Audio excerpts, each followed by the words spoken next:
Assalamu alaikum достор. Бүгін мен сіздер менен аябай даамдуу жана жумшак борсоктун рецепти менен бөлүшөм. Бизге эң алгач эле жылуу суунун үстүнө тузду салабыз жана 2 кашык майонез салып, жакшылап аралаштырып алабыз.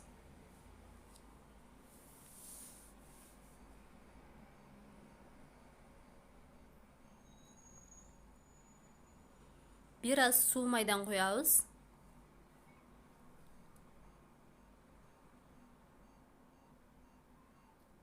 Электен өткөн унду салып, үстүнө дрожжду салып, жумшак кылып камыр жууруп алабыз.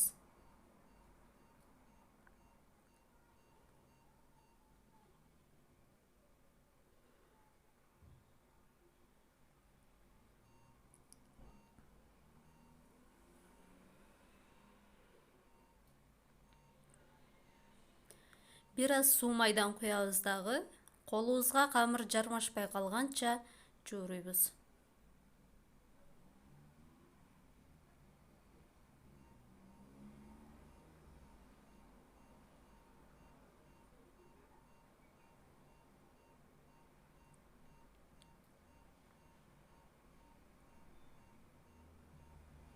Даяр болгон камырыбызды 1 саатка жылуу жерге ороп коебуз.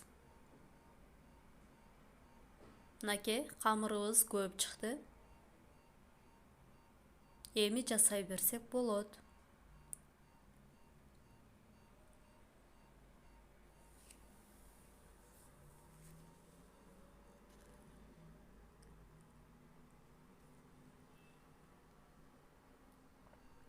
Ушундай тегерек форма менен кесип алабыз. Кичинекей стакан менен кессеңиздер да болот.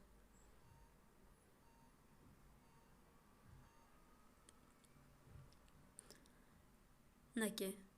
Кызып турган казанга майыбызды куюп, майды да кызытып алабыз. Кызып турган майга борсокторубузду салып бышырып алабыз.